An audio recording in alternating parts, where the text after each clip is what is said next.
Hello, everybody. This is Rob Fredette with the podcast Hodgepod. Welcome back for another episode. We're going into the novel direction, and I have a New York Times best-selling author of 60 novels. He's the host of his own The WriterCon podcast with his wife, Laura, True. and he's also sold not 1 million, not 5 million, but 10 million copies, which is a astronomical amount.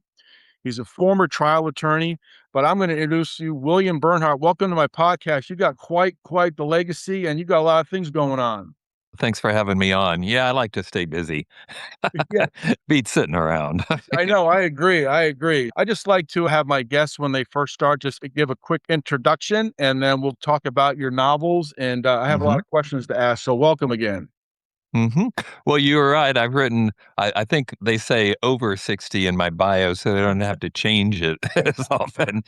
I believe The Superman Wars is my 67th book, but of course it's not a novel. This is nonfiction. It's essentially a history biography book. So this is quite the departure for me, and I'm kind of excited about it. So first of all, how did you ever like look back and say, I can't believe I've written 60 novels in your body of work? Because Yes. you ever do that? But bear in mind, boy, I'm really dating myself now, but my first book was published in 1991. So I've had some time to write all those books. It really only comes to about 1 in 75% of a book every year. I was So just thinking about that when you said that. I was thinking about 1.5, but 1.75. I think that's close enough. That's something pretty like good. that. That's amazing. You got to keep your mind going all the time with ideas Right. and writing. Well, a lot, like you said, a lot of them are novels, but I've also written 10 books on writing, the craft, the art of writing. And I did some young adult, and I've done 3 books of poetry. But of course, the mainstay, at least up until now, have always been the novels, particularly the courtroom, the legal thrillers have been very popular. But never mind that. Now I'm going to go off on a tangent and talk about Superman. Well, let's talk about that if you would. You said this is nonfiction. Right.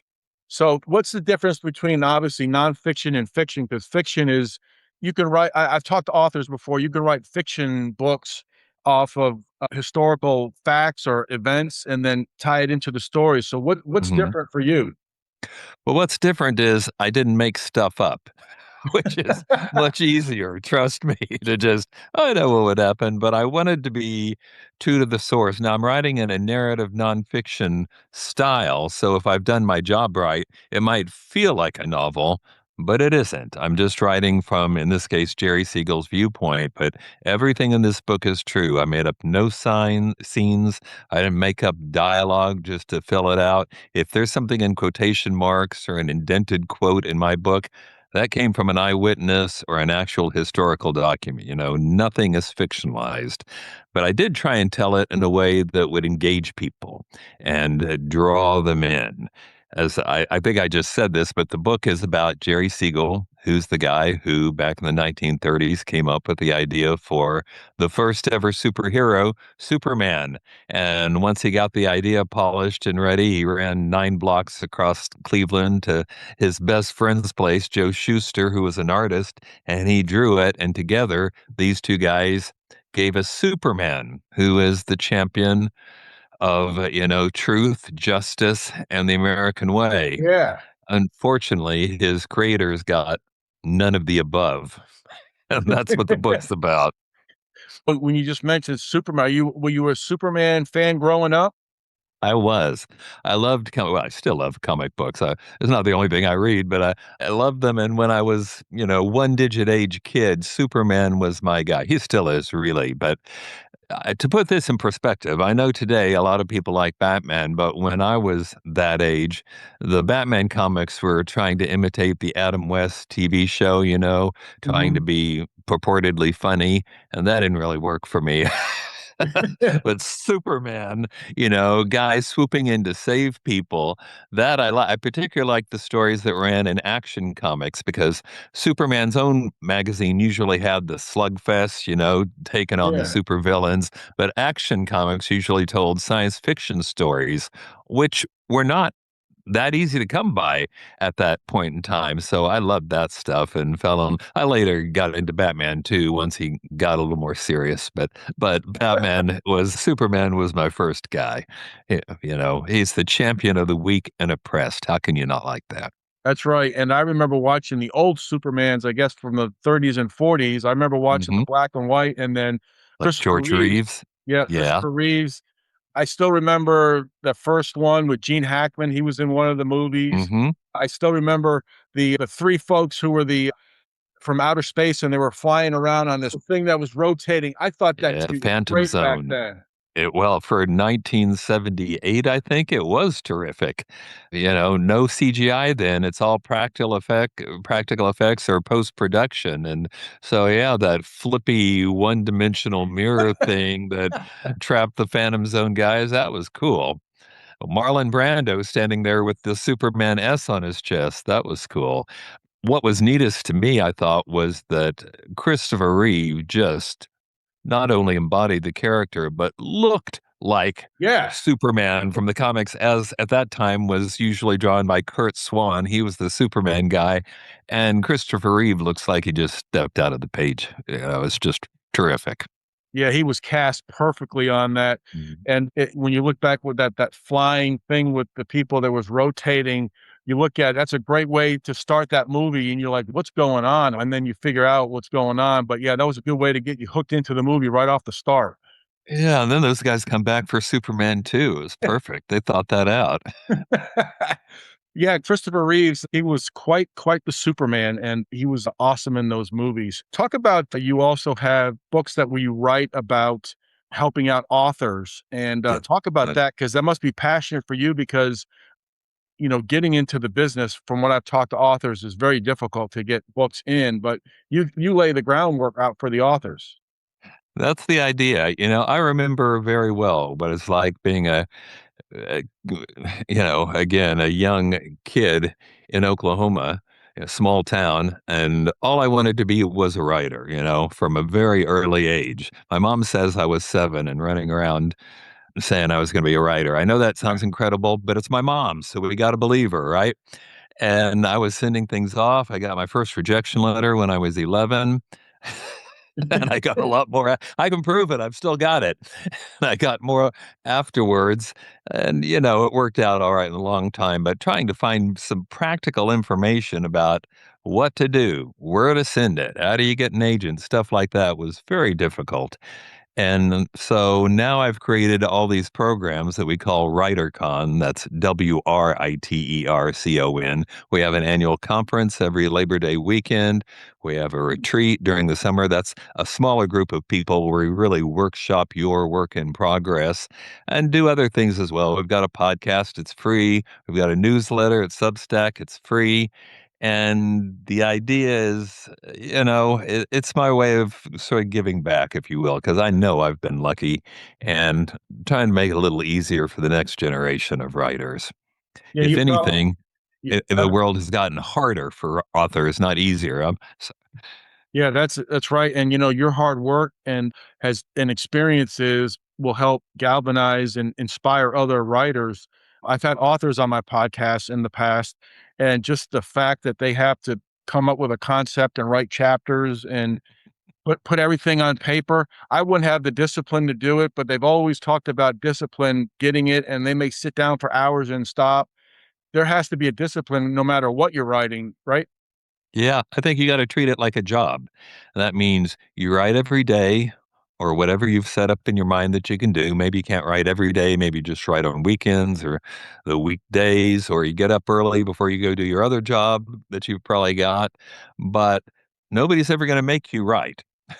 Probably. It's not going to happen unless you can make yourself get in that chair and sit down and do it. So I always tell people treat it like a job. That's who you want it to be. Treat it like a job. And that means you show up on time and you don't mess around.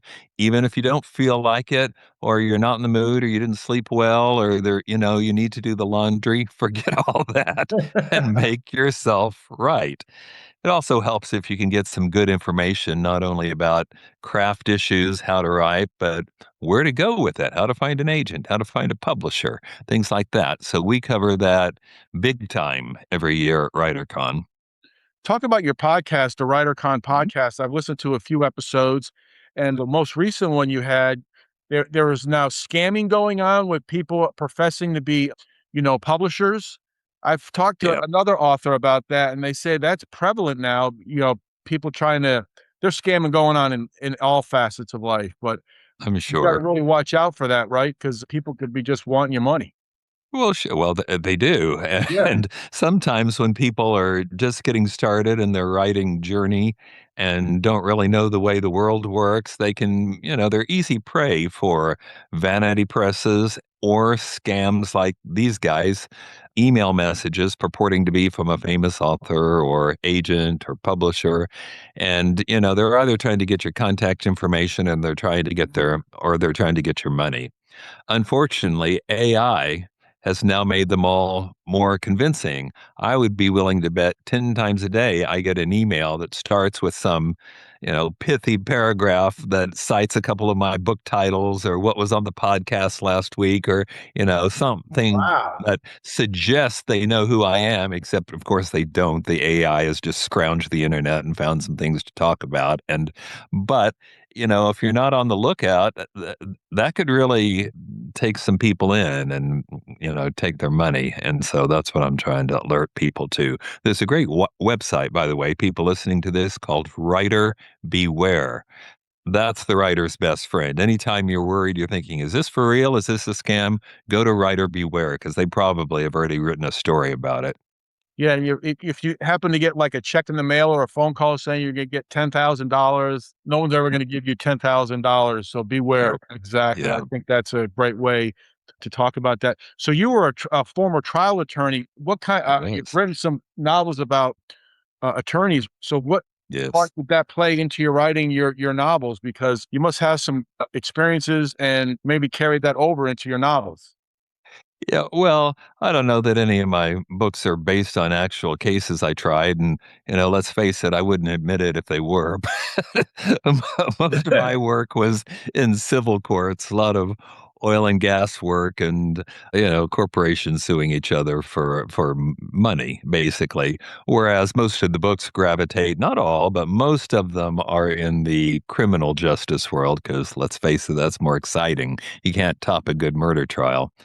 And so I usually go that direction with, and I gotta confess, I've never tried a murder case. I don't want to, but but the fact that I've been through law school and I do know the way the courtroom works is undoubtedly helpful. I didn't know it was gonna pay off this way when I went to law school, but it turned out to be a happy benefit.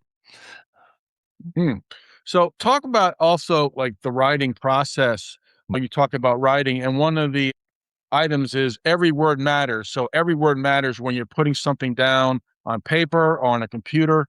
And also the second question is I always ask authors, how do they get to the end? How do they know when that chapter ends and they start off on the next one? Because I always find that to be like a part of the story. So how would you break down those two facets?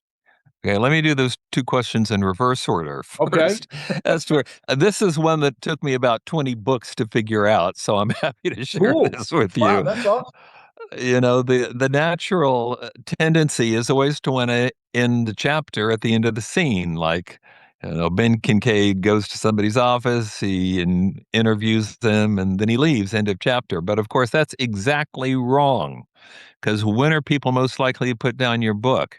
At the end of a chapter, and you don't want them to put the book down. You want them to be so wrapped up they can't put the Mhm. book down. So don't end the chapter at the end of the scene. End it in the middle of the scene. End it at the gasp moment of the Uh-huh. scene, where the big revelation comes out or some shocking thing or what am I going to do now? You end at that point. Nobody's going to put the book down and maybe even make people wait a little bit to get the answer. So that's when the chapter should end. Maybe not in your first draft because you haven't figured all this out, figured out what the gas moments are yet. But as you revise, That's the best place to break the chapter where something exciting's happening. Now, the prior question about every word counts, that has to do with editing. And I am a pretty diehard editor. I do at least 10 drafts of every book I write, 10? streamlining it. Oh, Wow. easy. I mean, it gets quicker as the book gets better. It doesn't take 10 as long as the drafts? first draft. Wow. Easily, sometimes more. But I want it to I want every sentence to go down like a drink of water, you know? Nobody pauses, nobody has to stop and think, "Now what's he saying here?"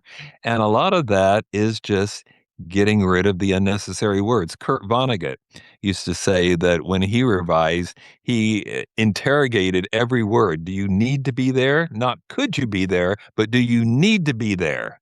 And if you didn't, he took it out. If it didn't, he took it out, which is what led to some really spare but compelling writing. And that's what I'm trying to do.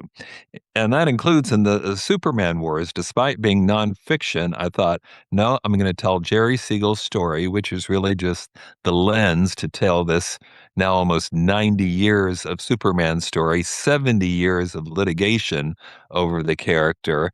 But all that's really boring if you don't understand who the people are, you know, if you don't understand who Jerry is.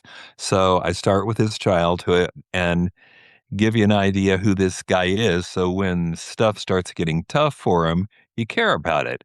And that means, there are a lot of different writing styles. Other people might write it. There have been books that took a more academic slant with footnotes Mhm. and I admire that, but I find it distracting as a reader, you know? I just want to hear the story, so I got all my notes at the end, they're not interrupting the story. And a lot of, textual analysis or digressions into rabbit holes. I tried to avoid all of that. There are a few times when I have to explain who the important people in Jerry's Mhm. life are, but for the most part, I stuck to the story and took out everything that didn't have to be there. And I think that leads to a more immersive and engaging book. That's what I wanted. I wanted people to not only learn what happened, but why, and perhaps most importantly, why it matters. When you're writing a book, like a novel or a nonfiction, how do the words come about when you're doing it? Do you are you thinking ahead, or are you putting the scene or the characters up at that moment? Or are you thinking a little bit ahead? Oh, probably a little bit of both. This one was particularly challenging for me because, like I said, I haven't done anything like this before. And it really took me several drafts of the early chapters before I got a hold on what I was doing, getting into Jerry's head and not making things up, but at times it's very clear what's going on in his mind, and I can relate to it because he's a writer and I'm a writer and I know totally what's going through his head. When I chose to write about Jerry, I wasn't trying to cast any shade on Joe Shuster, the artist, but Jerry's the writer, and I get writers. And he came up with the idea, and that whole business, Jerry was precocious too. He knew he wanted to be a writer at an early age. He was getting stuff published when he was like 9 and getting published stories and published letters in major magazines when he was in his teens. And then he basically comes up with the first idea for Superman when he's in the 11th grade, for Pete's sake. To be fair, it goes through various iterations Mhm. before it gets to the Kryptonian, the guy from another planet who comes here to save us. But that's because he was just working on this constantly. He knew what he wanted. He had his character. His dream was to have a newspaper comic strip because at that time, during the Depression, newspaper strips were huge and there was real money in it because people read that every day. Comic books didn't start till 35, at least in their modern form. And so they were considered kind of sketchy. That's where you went if you couldn't get work on a newspaper strip. And that's why Jerry resisted selling Superman to the strip to comic books until he had been basically rejected by every newspaper syndicate there was. And then he finally agrees to have it published in a comic book, Action Comics #1, and almost immediately regrets it. But that's what the book's about. You mentioned Superman came out during the Depression, and then you have Mhm. World War II. Was it like an escape for people, the comic books and the Superman character? And obviously with World War II going, Mhm. was that part of how would you say I'm trying to think of a word. Was that part of good versus evil? Yeah, I in think a way. so. I mean, in that very first story, Jerry Siegel says Superman is the champion of the weak and oppressed. And he knew what he was talking about because he was living in a not very wealthy family Hmm. in the Depression. They're all Jewish, and it's major anti Semitism and prejudice. Crime is on the rise. The mob, Prohibition gave us the mob, and it didn't go away when Prohibition ended. Hmm. Juvenile crime is up. There's a looming war in Europe. These were kind of dark times. And Jerry created Superman to deal with it. He kind of reversed the Flash Gordon idea. Flash was an Earth guy who traveled to the planet Mongo and fixed everything up there. But in Superman, it's the guy from outer space who comes here and in the early stories deals with our problems. Like in that very first story in Action Comics 1, he takes on a spouse beater and a woman who's about to be wrongfully executed for a crime, takes on war profiteers and kidnappers. I mean, he's dealing with the problems of the day. Superman in those early stories is basically like an FDR New Deal reformer, Uh, uh, trying to do the things Jerry wished he could, but instead did it through a fictional character. Yeah, I always find like at certain points of history, I love reading about World War II in that Mhm. time period. And then also you had the Cold War with the Russians, and Superman in the movies was kind of a good guy versus evil back in during the Cold War too. I think that that was a good way of saying good versus evil, democracy or the freedom versus communism. Right, I right. don't know if I'm reaching out too much on a limb, but I think those type of movies help the theme of the country. Yeah, no, I think you're right that, it used to be truth and justice, and then they added and the American way post World War II in the 40s, but it really became popular because it started at every episode of the 1950s series with George Reeves, the black and white version, which I think particularly the early seasons are actually charming. They're dated, but they're still a lot of fun to watch. But yeah, the truth, justice, and the American way meant something, and it meant something positive. It meant, we believe in freedom. We're the good guys here. And I think at the points when Superman has been most popular, they've always been times when people were looking for a symbol of hope, which is what Mhm, Superman has become worldwide. I talked about the Depression, war in Europe. Here's Superman. Of course, he's popular. He's going to come in and do the things we can't and clean everything up, right?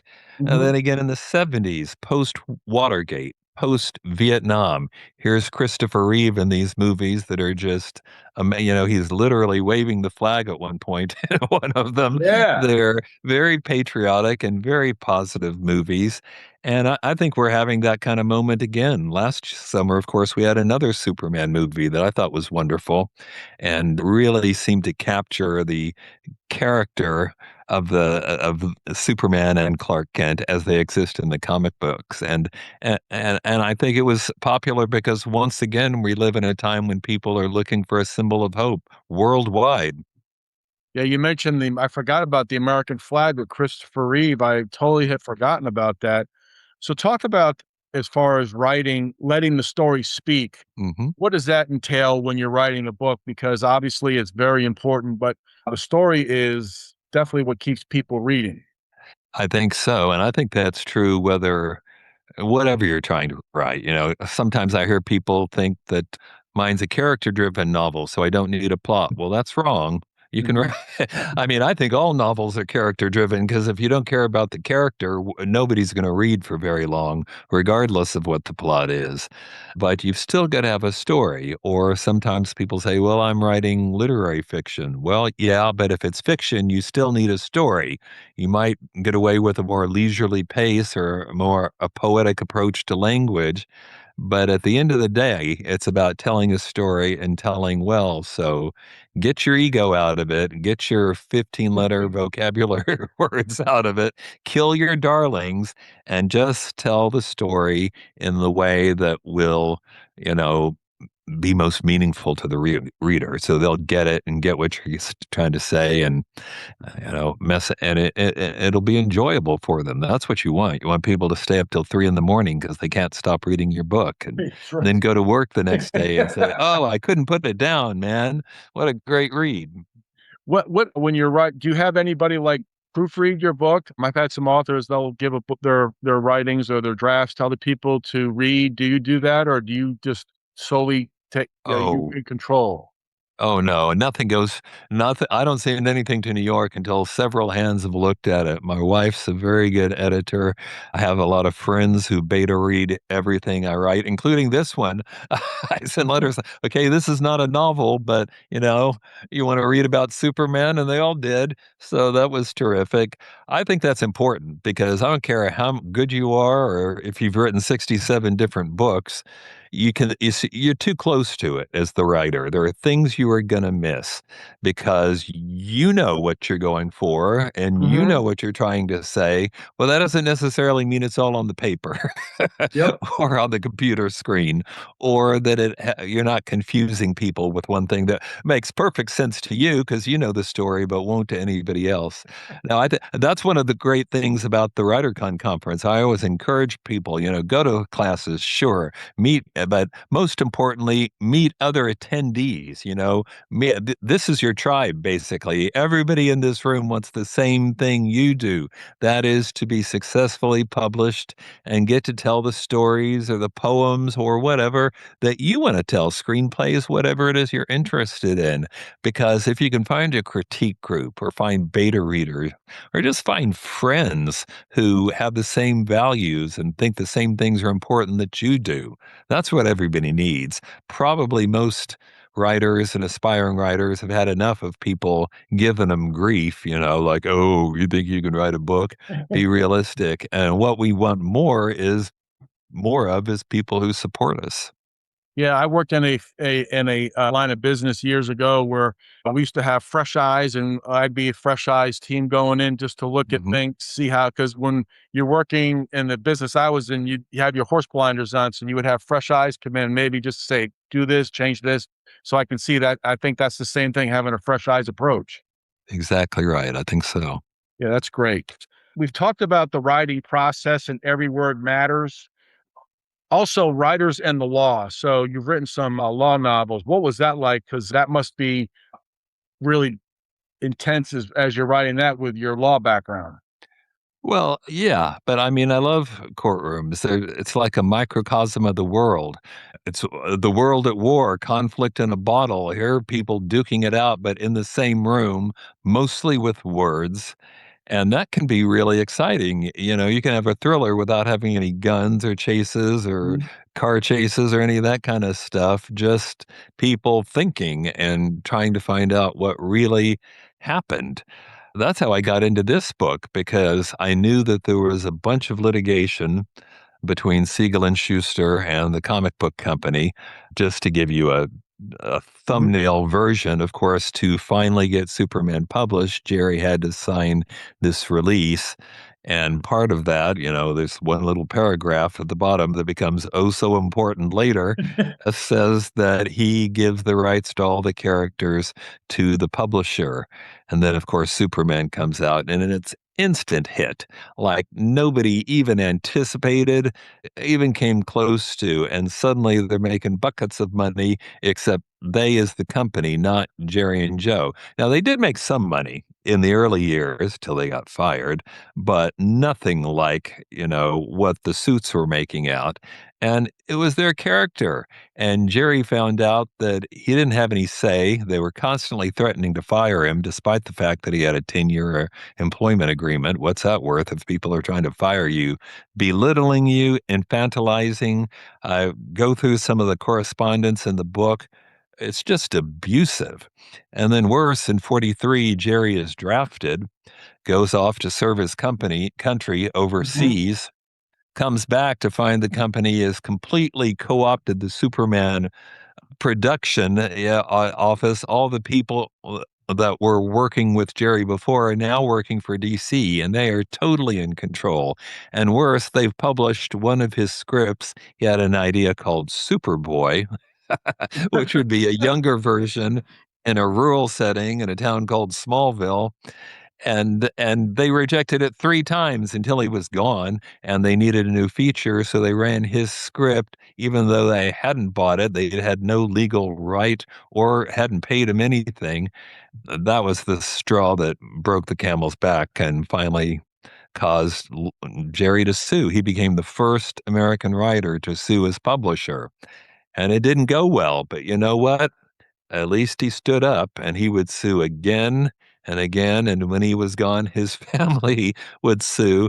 And that's why there's 70 years of litigation.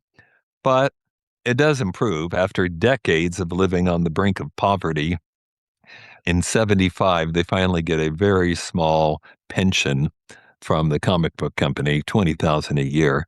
And that was just for PR purposes because they didn't want any bad press releases to spoil the launch of the Christopher Reeve Superman movie. So they gave him a small pension, not much, but at least they weren't starving together to death.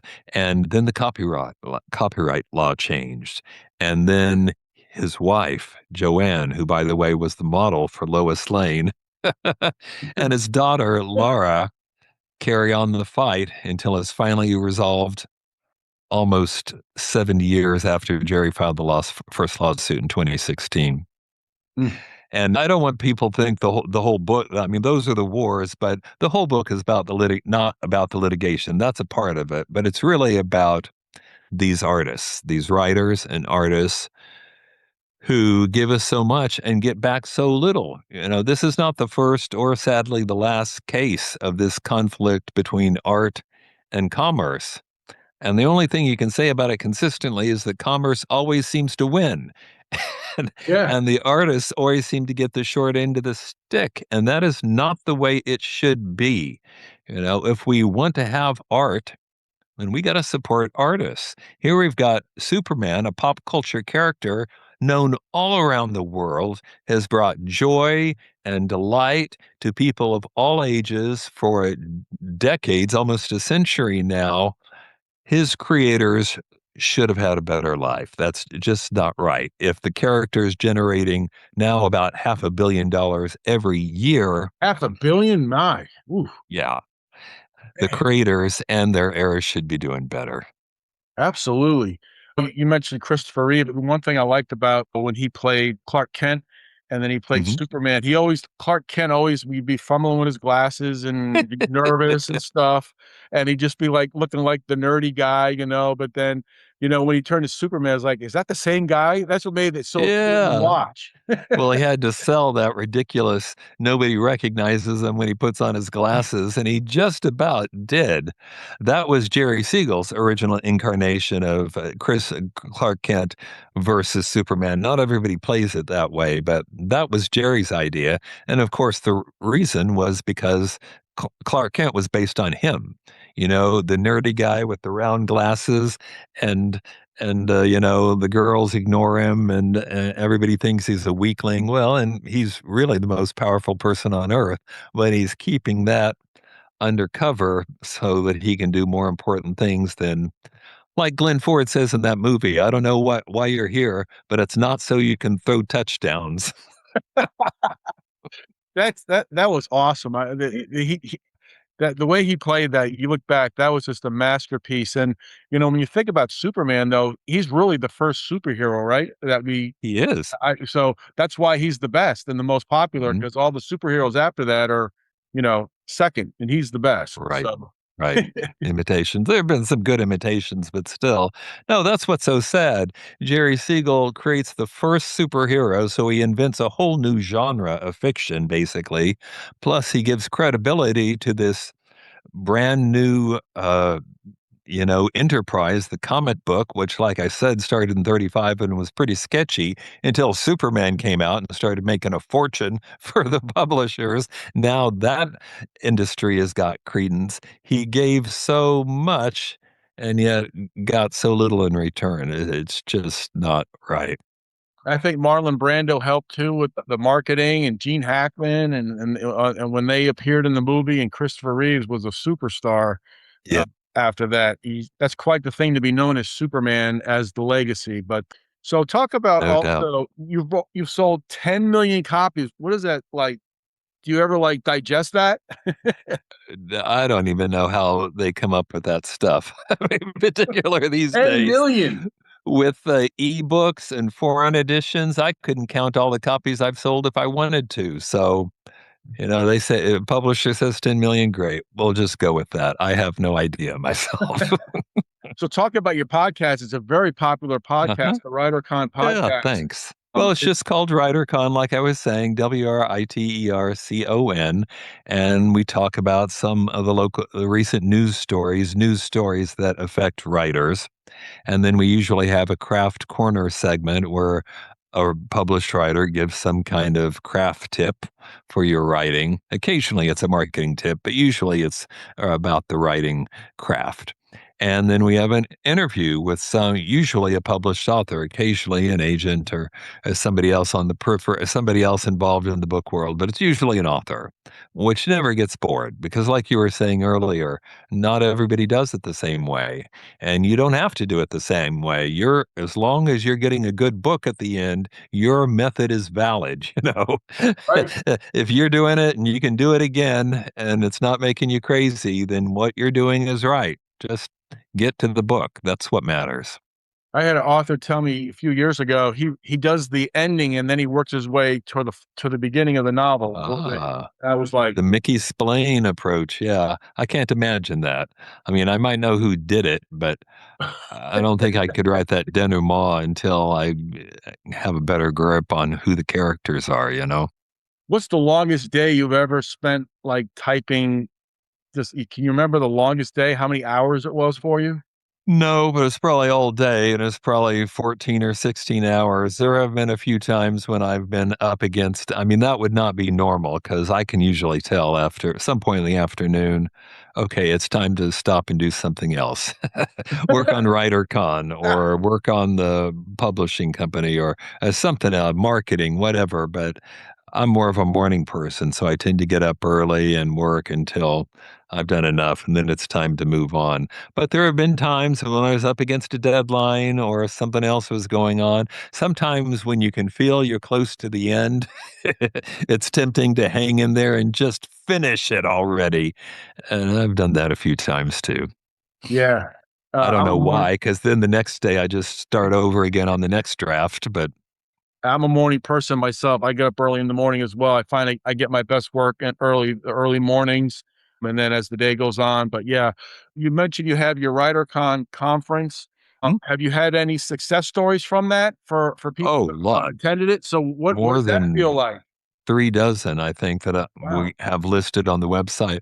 Well, it feels great because I know those people worked hard, had a dream, and they achieved it, and what's better than that? Nothing is more irritating to me and probably everyone on earth when you hear someone say, "Oh, you got lucky because of this, that, or the other thing." You know what? Luck didn't write those books. Mm-mm. Luck never does. You write the book, and when you start it, you have no idea whether this is gonna work or people are gonna like it. You're just doing the best work you can. And in those 67 books, I've had some that, like you were nice enough to say, were national bestsellers. I've had some that, completely tanked. You don't know. Is it a good book or is it not? I wrote 3 books of poetry. They did not make me rich, but by gosh, I have 3 published books of poetry now, and I'm proud of that. So that's good enough. What's it like writing poetry? You got a nonfiction, you've done novels, and then poetry. That's three different facets. You got to be really disciplined on that. And do you ever get writer's block? The first one, poetry is totally different and probably the hardest of the 3 because poetry is all about saying more with less, or with fewer, I should say, fewer words, more content. Whereas if you're writing in prose, fiction or nonfiction, you can be a little bit more leisurely and write complete sentences and whatnot. And oh, writer's block, you said. No, I don't get writer's block because I just, if I would just ignore it if I did. A lot of writer's block is people just haven't quite committed to a schedule. That's why in those small group retreats, I always get people to commit to this is what you're going to do. Figure out what you can do 2 hours a day in the morning, or 2 hours at night, or two on weekdays and four on the weekends, or whatever. Write it down, sign it like a contract, commit to it, and then keep your commitment. When you know you should be writing, everything else in the world is going to distract you. You've just got to ignore that.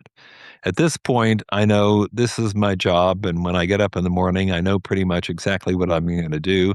I've usually outlined the books, not in great detail, but at least enough that I'm not going to spend the first hour staring out the window, trying to figure out what happens next. I already know what happens next. I've just got to figure out how to make it interesting. And so I don't give writer's block. Why do writer's block get this excuse for not working? You never hear anybody talking about having plumber's block, or Yeah, you're other right. people just do their job. So That's right. Yes, sir. That's right. Yeah, if we had a block, we'd probably get fired or reprimanded for it. So right. that's you know what? Did you get what inspirations or did you have writing when you started doing it? Were there any inspirations that you had, authors, books, as you were coming up? There are a lot of authors I loved and still do. I don't know that I write particularly like any of them, but I just mentioned Kurt Vonnegut, who I tripped onto when I was a teenager, loved him. Ray Bradbury, the same thing, the poet of the science fiction world. Mhm. I had a soft spot, I still do, for Edgar Rice Burroughs, Tarzan, and the other novels. He wrote a bunch of them. And I thought they were really tough reading when I was a teenager. I thought, wow, these seem hard to me. I must not be very smart. Now I can read them for pleasure and just realize that, he had some kind of vocabulary, but he knew how to tell a good story, and he did. And there are a lot of people that I like now. I love Ann Tyler. She's written a bunch of books, but they're all good. So how can you complain about that? Nick Proda. Oh no, Nick Hornby is who I'm trying to think of. One of those guys. Terrific writers. Any screenplays for your books? Any gives into movies, hopefully? No, well, screenplays have been written, but nothing's ever made it to the screen. I have a book called Nemesis. It's probably behind me somewhere. Yeah, there it is on the end. I I see see it it. right there, yes. Which is also based on history, but it is a novel. It's set in 1935 in Cleveland, where Eliot Ness has post untouchables, Yeah. prohibition's been repealed. So in 35, he's the safety director in Cleveland, which had a high crime rate, and he runs up against the so-called Cleveland torso murderer, probably America's first true serial killer, Hmm. which he never catches, at least officially, because they had no idea what a serial killer was or how they were ever going to catch him. Although late in life, Eliot Ness used to say, "Oh, we knew who he was, but we couldn't get him because of connections or family or whatever." And, most people thought, yeah, right. But as I started researching this, I came to believe there was actually some truth to it. So that's what Nemesis is about. It's about 80% straight on fact. And then at the end, I dramatize what I think happened. Anyway, that book has been optioned at least three times. What one point was going to be a mini series at NBC. They did a 6 hour script that they really liked. So they said, could we make it eight? So this poor guy, great screenplay writer, Benjamin Blatt, expanded it, made it 8 hours. And then they pulled the plug and decided they weren't going to do specials next year after all. So, Oh, that's life in Hollywood. They put $1 million, I'd guess, at least into it, and then pulled the plug for some corporate reason. But the script's still out there if somebody wants to do it. yeah, well, I don't know why they wouldn't take it, my No, goodness. I think Superman Wars would be a terrific book. I think, we've got all these Superman movies. How about a movie that shows the drama in his creator's life and the injustice and the non-American way stuff that he had to put up with? I think that would be a great movie. Yeah, HBO Prime or Netflix gotta pick it up. Do like a 4 or 5 episodes. I think that would be Yeah. awesome. Tie it in with the Superman movies as well. Hmm. So, William Bernhardt has been my guest on this podcast episode. We talked about his books, his writing. He can be found at www.williambernhardt.com. That's his website. You can see all his books. Also, he is the host with his wife Laura on the WriterCon podcast, which is very successful. He's written over 67 novels, corrected, sold over 10 million copies. And William, I want to thank you very much for coming on, talking about Superman Wars and your writing career. Well, thank you for having me. It's been a blast.